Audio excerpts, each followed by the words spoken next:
What's going on, fellas? You guys watch some football today? Because I definitely did, man. I definitely enjoyed some preseason football. I always like to look at this to kind of see, some of the guys that we're not really paying attention to, but could be very effective in the teams and also are fighting for their jobs, man. A lot of these guys will not have a job after a few weeks from now. A lot of these guys won't be getting paid the way most people think. All these teams got to shrink down to 53 players before week one. So you got to be aware of that, okay? So although a lot of people are coming out and saying, "Oh man, you know what? We're not gonna watch preseason because this week or this stuff." Man, you got to realize preseason is really how coaches get to see the untested players or players that they're questioning actually play a game and to see how they can actually help the team. Yeah, it's the first team only comes out maybe in the first quarter or maybe a two or three series in the first quarter. Cool, no problem. And by the way, guys, like and subscribe here, man, so we can keep the channel growing. We can have more of these conversations. But literally, preseason teaches you a lot about who you got on the bench. When things get rough inside the season, who can I count on? Who can I bring in? Who's that guy? Who's that guy that I can just call on and I know this man can execute, can do what he has to do, and keep everything going, man. Who is that guy? And sometimes it's tough to find that guy, man. Sometimes it's really tough. And you really got to put in some work just to find that guy. So it's not really a black and white thing. It's not really the simplest thing to figure out. But once they do figure it out, obviously, they can click on something. But Shedeur Sanders, man, this boy had his coming out party today. Man, I know Coach Prime is over there proud of him. You know, I know for a simple fact that even Shedeur, I loved how humble he was on the field. When they asked him, Shedeur, what do you think of your performance? What do you think of moving up on the depth chart? No, he's like, you know what? That's none of my business. When they call my number, I'm gonna come in and play. I'm gonna show them what I can do. And from what they see, they get to make the decision. I love this so much, man. I think that was the best thing he did. I think that was even better than his gameplay. And his game, yo, he shined. That boy did his thing. That boy had a day. I mean, let's look at him. 11 for 19, 104 yards, 2 touchdowns, 0 picks, didn't get sacked. What more do you want? Let's just be honest. He managed the game. He was able to put the ball in tight coverage. He was able to read the defense. When the defense is collapsing in on him, about to sack him, he's standing in there and throwing dimes. He's putting the ball in a place where only his receivers can go get it. You know, there was one play actually before he threw his second touchdown where his running back actually picked up the block. And you got to give all the credit for that play to the running back. Because if he didn't pick up that block, Shedeur would have gotten smashed, just like Richardson did. Anthony Richardson. We'll come back and talk about that, the Colts quarterback. But Sanders would have gotten smashed on that one. But instead, running back picks up the block, Sanders throws a touchdown. I appreciated every moment of that game, especially watching Sanders play. And a lot of people just, man, they slept on Sanders. Out of all these other 31 teams who knew they needed a quarterback, how'd you watch this guy play at Jackson State, at Colorado? I mean, what we seen today was very reminiscent of that, right? And then you can argue that the second team and third team at the Browns clearly are better than the starting team at Colorado. And nobody touched him. Nobody sacked him. Can you think back as to how many sacks he actually had to take when he was at Colorado? Just sit back and think about that for a second. Now he's got a professional offensive line in front of him, even though it's a second team, third team, whatever. Imagine what the first team will do, being much better, making his job easier. Just sit back and think about it for a second, man. Shedeur really shined today. Jimmy Haslam is not going to have his I told you so moment. If anything, it's a good thing Jimmy Haslam was not the one that picked him, because then he wouldn't be there. Let's just be honest, man. God works in mysterious ways. Shedeur was fourth on the depth chart, didn't get a chance to practice with the first string guys, in practice. And keep in mind, all the stuff in practice is very scripted. They just kind of want to see what works and what doesn't work in certain situations and how players will react in a live situation. But when you're playing against your scout defense, it's very different than actually playing an NFL defense that's not scripted, because now you don't know what they're doing. You actually have to sit there. The quarterback has to read the defense. He has to know what's going on. He has to make the decisions in 2 or 3 seconds. And he did a hell of a job. Now, I don't know why people are not giving him his credit. Oh, it's not the first team that he played against on defense. He didn't have a first team either. I don't see his starting lineup in front of him either. I don't see him throwing to the best receivers they got either. And maybe he's really not even getting that practice, in practice time. But yo, just give this boy his credit, man. Give this boy his credit. And the front office, whoever it was that decided to draft him, give him their credit.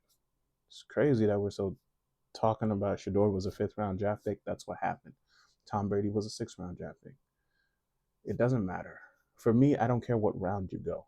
I care about what you can do on the field. And when it comes to Shedeur, y'all give him his respect, man. Give him his respect.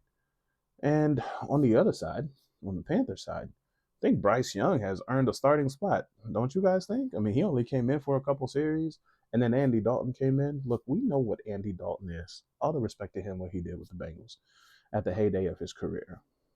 Respect the guy. You got to give him his respect. You got to give him his candles. But at the same time, I think Bryce Young is ready to be Bryce Young for the Panthers. I think the Panthers are actually excited to have him be who he can be. So I actually can't wait for that either. I'm actually going to keep an eye out for that one. Let's switch on over to the Patriots. Now, I'm a fan of the Patriots. I've been a fan of the Patriots since I knew what football was. Big fan of Bill Belichick, best coach to ever do it. Just accept the facts. But now we got Mike Vrabel, and I like Mike Vrabel's style, man. He's a great coach. He loves to run the ball. He loves to be physical. He loves to build up teams that can actually get his work done. Just look at Tennessee Titans, man. That's all it speaks for itself. And in this preseason game, he had these boys ready to go. Travion Henderson coming up, taking the ball to the house on the very first play. That boy gonna be ready to go. If you don't know Travion Henderson, just watch his highlight tape at Ohio State, and you'll know. Nothing else needs to be said. A guy that really caught my attention in this game, though, is going to be a guy that most people probably didn't pay attention to. His name is Marcus Epps. He's a safety. He was drafted in the seventh round, and he played at Wyoming, University of Wyoming. That boy can play. He can close the distance real quick whenever the ball gets around. He can close the distance when it comes down to a receiver having to go get the ball. And, he can make open field tackles. That's a big deal in the NFL because most people can't tackle anymore. So I hope to see him in the final roster in this season because him with that New England secondary and him playing free safety or strong safety, that's going to be a dangerous back four right there to play around with. Woo, I can't wait to see that. Now, I do have one rant about the NFL though. And this is something that they've tested with Thursday night football. And I'm a personal lover of this feature, but for some reason the NFL just wants to run away from it. But the camera being behind the quarterback on TV, that should just be the primary view. We should not be watching the game from the side. Okay. When you're inside the stadium, even though you're watching the game from the side or from the front, back, whatever, wherever you decide to be in the stadium, you can actually see the entire play develop. Well, on TV, that viewing angle sucks. The camera has to back out. It has to wait for the quarterback to throw the ball. Then it chases down the receiver. And you don't even know what happened. You just see something happen and then you have to react. And then when they show you the replay, they show you the replay from behind the quarterback. That's the position we should be in the entire time. There's already a camera there. There's already a camera there. You don't have to reinvent anything. That viewpoint allows you to see pretty much from behind the quarterback. It allows you to see the play develop from a TV perspective. And you get to understand why the quarterback threw the ball, why he threw it, where he threw it, what was he seeing. Maybe the defense really locked everything up. Maybe it was a cover zero and the defense was in his face before he even knew what was going on. You get to see everything. And from that perspective, that's exactly what we want to see as fans, man. You know, being in the stadium, obviously, there's no experience like that. But being on TV, I think the experience of watching the game from behind the quarterback view, just as if you were playing Madden, that's the place to be. I don't know why they have to flip these things around and move, things around in really weird positions where you don't even want to watch it anymore. But yeah, that's something that definitely needs to be done. And what do you guys think about these first few games? Oh, and of course, man. By the way, there was a pretty bad injury that happened today. And that injury kind of happened with the Falcons and the Detroit Lions in their preseason game. And actually, that game got cut. The game got canceled right after this injury happened to Morris Norris. I can't show the video. It is NFL property. I'm pretty sure most videos online have been taken down also from it. I mean, there are a couple still hanging out there, but I'm sure they'll be taken down. Um, I don't know what the extent of the injury is, but man, for his sake, I really hope he's okay. I hope he's not paralyzed or anything like that, because as soon as he made that shoulder tackle, I mean, it's almost like he seized up immediately. You kind of wish the best for everyone in that kind of case.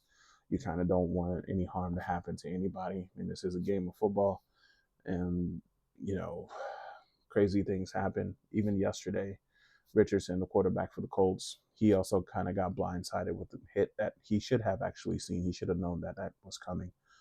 But that one is kind of a whole different situation where I kind of want to blame the tight end, because I thought it should have been a block and a delayed route, or the running back, instead of sneaking out to the flat, actually to pick up that block on the end. But no one did. Richardson took the hit, dislocated his pinky, could be out for a few weeks, might miss the opener for the season. Maybe. We don't know yet. But, you know, injuries do happen. They're a part of the game. But I definitely hope these boys are okay and we can get them back. Because for Richardson, you definitely need your pinky. And for Norris, you just want to wish good health and full recovery on him, man, guys. But thank you guys for listening, man. Again, guys, football season is here. I will be talking a lot more about football, maybe even a video per game. I mean, there's going to be a lot going on, but definitely hit that like and subscribe button so you get those videos as soon as they come up, man. And thank you guys, y'all. Peace out.